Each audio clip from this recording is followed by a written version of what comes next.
Good morning, students. Welcome to another session of Vision for 2020 by Dr. APJ Abdul Kalam. We remember Dr. Kalam in many forms: the Missile Man of India, space scientist, nuclearization leader, and People's President. But one common trait which runs through all his roles was his unflinching optimism and devotion to being productive for the nation. The year 2020 marks a landmark year because it is the milestone of the Vision 2020, which Dr. Kalam laid down 2 decades ago as a pathway to an economically developed India with societal inclusion. The cornerstone of this vision relied on three principal factors. First, we need to realize and unleash our potential as a nation. Second, we need to build an economy based on technological leadership. And finally, we need a balanced growth model where rural and urban can not only coexist but thrive together. In fact, Dr. Kalam devoted a decade of his life pursuing the model of PURA, that is, providing urban amenities in rural areas. Doctor Kalam ने एक स्वप्न देखा था 2020 तक एक विकसित राष्ट्र भारत को बनाने का, और इसके लिए विजन फॉर 2020 में उन्होंने एक्शन प्लान को डिटेल से समझाया है. He describes his action plan as transforming the nation into a developed country. 5 areas in combination have been identified based on India's core competence, natural resources, and talented manpower for integrated action to double the growth rate of GDP and realize the vision of developed India. According to Dr. Kalam, a nation's strength predominantly resides in its natural and human resources. और इन दोनों ही resources में India is very rich. He has identified 5 key areas to work integratedly और जो हमें national food and economic security प्रदान करेंगे, जो कि किसी भी विकसित राष्ट्र के लिए आवश्यक चीज़ है. To achieve this vision, we need good governance and an efficient state, skilled human capital, vibrant private sector, world-class physical infrastructure, and modern agriculture and livestock. ये सब मिलकर, when they all are geared towards prospering in national, regional, and global markets, no one can stop us from becoming a developed nation. Let us have a recapitulation of the chapter Vision for 2020. Dr. APJ Abdul Kalam suggests ways of transforming our developing nation into a developed nation. He says that India has got a special kind of civilization heritage. We have absorbed the best of cultures from successive invasions. But now we should not allow any religion or any individual fanaticism to endanger our nation. He further says that economic prosperity and military strength alone do not bring peace to any nation. We should transform our religious forces into spiritual forces, because evolution of spiritual forces in addition to economic prosperity and military strength will bring happiness, peace, and prosperity. He further says 50 years have gone since we got our independence, but we still are a developing nation. Though we have achieved a lot, still we have many challenges. Today, India is in the knowledge age, which provides an opportunity to become a developed nation with a strong economy. People's lives will be enriched by IT-driven knowledge products and systems, biotechnology and space technology. Dr. Kalam कहते हैं that in most developed nations, the information and communications technology, that is ICT sector, directly contributes 7 to 8% to their GDP. और अभी in comparison India में ICT sector का contribution GDP में है only 2%. We need to enhance it significantly. He says that we should exploit our core competencies, which include information and communication technology, information security, scientific software development and e-governance, biotechnology, floriculture and aquaculture, and several others. India is rich in herbs, germplasms, microorganisms, etc. And so India must add its own technology for conversion of such resources to value-added products.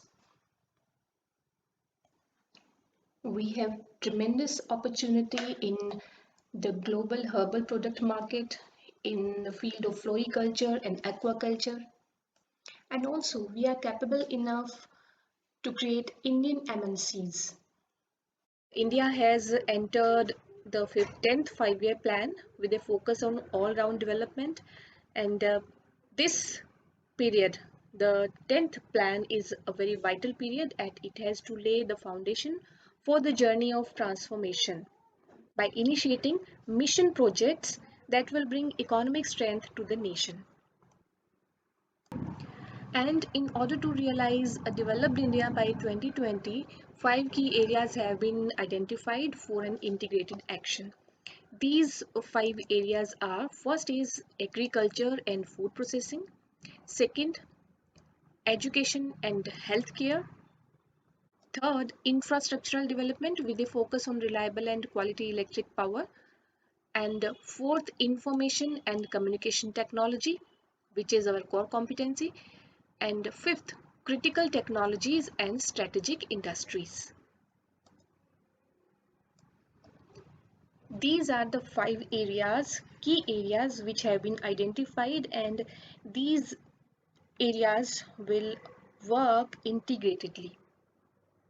After describing 5 key areas which have been identified for an integrated action and which are closely interrelated and which are expected to lead to the national food and economic security, Dr. Kalam says that we, the Indians, are rich in natural and human resources which we should exploit.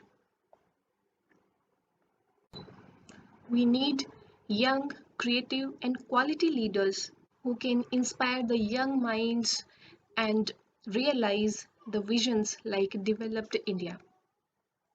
Creative leaders के role का इसमें जिक्र किया गया है तथा विभिन्न प्रकार की कम्युनिटीज़ के क्या क्या टास्क हो सकते हैं भारत को विकसित राष्ट्र बनाने की दिशा में, उनके बारे में डॉक्टर कलाम ने विस्तार पूर्वक चर्चा की है.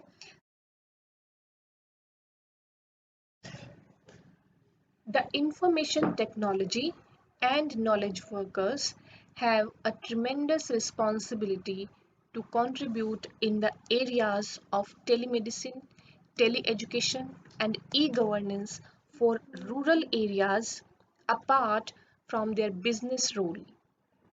सूचना तकनीक और ज्ञान कार्यकर्ताओं पर विशेष उत्तरदायित्व है कि वो अपने व्यावसायिक भूमिका के अलावा टेलीमेडिसिन, टेली एजुकेशन और ई गवर्नेंस के क्षेत्रों में ग्रामीण इलाकों में अपना योगदान दें. PURA पूरा has to be a business proposition, economically viable and managed by entrepreneurs and small-scale industrialists with government participation, as it involves education, healthcare, power generation, transport and management. Pura means providing urban amenities in rural areas. ग्रामीण क्षेत्रों में शहरी सुविधाओं की उपलब्धता. इस योजना के बारे में हमने पिछले जो सेशन है विजन फॉर 2020 उसके बारे में पढ़ा था कि PURA providing urban amenities in rural areas, इसको क्या करना है? It has to be a business proposition. इसे एक व्यावसायिक प्रस्ताव बनना है। बिजनेस प्रपोजिशन एक व्यवसायी प्रस्ताव बनना होगा इसे। इकोनॉमिकली वायबल, जो कि आर्थिक रूप से व्यवहारिक हो। वायबल मीन्स जिसे पूरा किया जा सके, यानी कि व्यवहारिक हो। And managed by entrepreneurs and small scale industries, और इसका प्रबंधन किसके द्वारा किया जा सके। एंटरप्रेन्योर्स मीन्स उद्यमियों द्वारा, और स्मॉल स्केल इंडस्ट्रियलिस्ट और लघु उद्योग के उद्योगपतियों द्वारा इसका प्रबंधन किया जा सके। इसे ऐसा एक बिजनेस प्रोपोजिशन बनना होगा विद गवर्नमेंट पार्टिसिपेशन, और साथ ही साथ इसमें सरकार की भागीदारी भी हो। ये जो पूरा है, इसे एक ऐसा व्यावसायिक प्रस्ताव बनना होगा जो आर्थिक रूप से व्यवहारी हो, आर्थिक रूप से व्यवहार्य हो, और जिसे उद्यमियों के द्वारा और स्मॉल स्केल और लघु उद्योगों के उद्योगपतियों द्वारा जिसका प्रबंधन किया जा सके, प्लस इसमें सरकार की भागीदारी भी हो। एज इट इन्वॉल्व्स, क्योंकि इसमें क्या क्या चीजें शामिल हैं। Education, health care, power generation, transport and management, क्योंकि इसमें शिक्षा है, हेल्थ केयर स्वास्थ्य देखभाल है, पावर जनरेशन ऊर्जा उत्पादन है, ट्रांसपोर्ट यातायात है, और मैनेजमेंट है और प्रबंधन भी है। अर्थात ये जो प्लान है PURA, प्रोवाइडिंग अर्बन अम्यूनिटीज इन रूरल एरियाज, ये जो प्लान है, ये जो योजना है, इसे एक ऐसा व्यावसायिक प्रस्ताव बनना होगा जो आर्थिक रूप से व्यवहार्य हो, और उद्योगपतियों, लघु उद्योग उद्यमियों द्वारा जिसका प्रबंधन हो सके, और जिसमें सरकारी भागीदारी भी हो, क्योंकि इसमें शिक्षा, स्वास्थ्य देखभाल, ऊर्जा उत्पादन, ट्रांसपोर्ट और प्रबंधन शामिल रहता है। In this vision period, the government has to build a name for itself. ये जो विजन की अवधि रहेगी, इसमें the government has to build a name for itself. सरकार को अपना नाम स्थापित करना है, अपना नाम कमाना है। किस प्रकार? By quick decision making, तुरंत निर्णय क्षमता के द्वारा, शीघ्र निर्णय करके। And transparent administration, transparent means पारदर्शी, सब कुछ सामने हो जो। एडमिनिस्ट्रेशन मीन्स प्रशासन। तो इस विजन की इस अवधि में सरकार को शीघ्र निर्णय करके और पारदर्शी प्रशासन द्वारा अपना नाम स्थापित करना है, अपना नाम कमाना है। The media has to become a partner and a positive critic in national development. और मीडिया का क्या रोल है, क्या भूमिका रहेगी? मीडिया मीन संचार माध्यम, जिसमें प्रिंट एंड इलेक्ट्रॉनिक मीडिया दोनों ही शामिल है। The media has to become a partner, किस चीज में? इन नेशनल डेवलपमेंट, इस राष्ट्रीय विकास के कार्य में मीडिया को क्या करना है? It has to become a partner, इसे भी एक भागीदार बनना होगा। एंड अ पॉजिटिव क्रिटिक, और एक सकारात्मक आलोचक बनना होगा। संचार माध्यम को राष्ट्रीय विकास, देश के विकास में एक भागीदार बनना है और एक सकारात्मक आलोचक बनना होगा। Our musicians, poets, artisans and artists should nurture the glory of our great civilization and sing the song of developed India.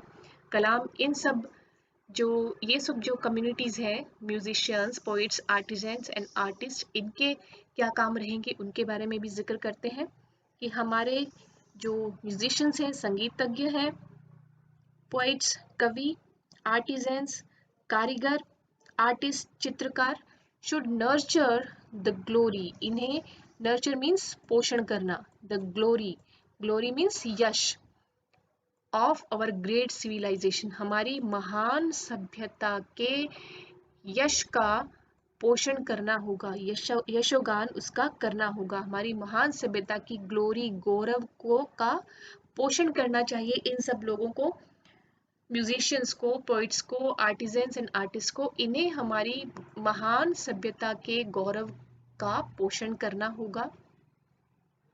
And Singh the song of developed India, और एक विकसित भारत के गीत का गायन इन्हें करना चाहिए, इन्हें ये काम करने चाहिए।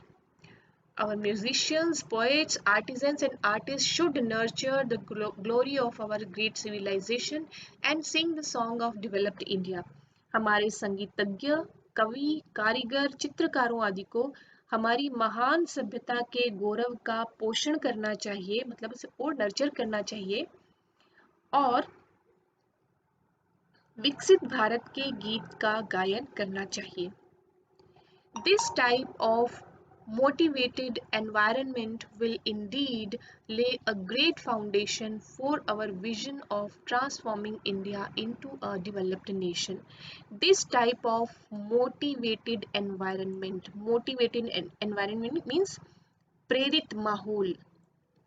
इस प्रकार का जो अभिप्रेरित वातावरण होगा, एनवायरनमेंट वातावरण, इस प्रकार से जो अभिप्रेरित मोटिवेटेड एनवायरनमेंट होगा, इट विल इंडीड, ये वास्तव में क्या करेगा, ले अ ग्रेट फाउंडेशन, एक महान नींव रखेगा, मजबूत नींव रखेगा, ग्रेट फाउंडेशन एक मजबूत नींव रखेगा for our vision of transforming India into a developed nation, Bharat को एक विकसित राष्ट्र में परिवर्तित करने वाले हमारे इस परिवर्तित करने के हमारे इस विजन की मजबूत नींव रखेगा। कि इस प्रकार का एनवायरनमेंट अगर बन जाए कि हमारे पास क्रिएटिव लीडर हो, हमारी स्टूडेंट कम्युनिटी दूसरों को साक्षर बनाने की कोशिश करे, टीचर्स एंड पेरेंट्स उसमें मदद करें, गवर्नमेंट और R&D लैब्स जो स्मॉल स्केल के इंडस्ट्रीज हैं उनके प्रोडक्शन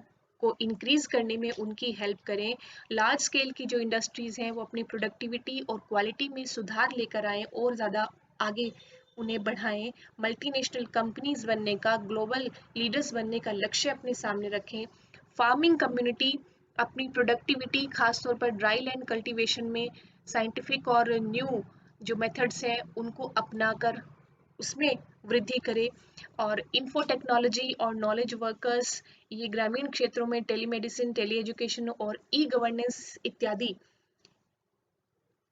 के प्रसार में अपनी भूमिका अदा करें, और PURA जैसे प्लान्स जो कि इकोनॉमिकली वायबल भी हों और एंटरप्रेन्योर्स और स्मॉल स्केल इंडस्ट्रियलिस्ट जिनको चला सकें, और गवर्नमेंट की भी जिसमें भागीदारी हो,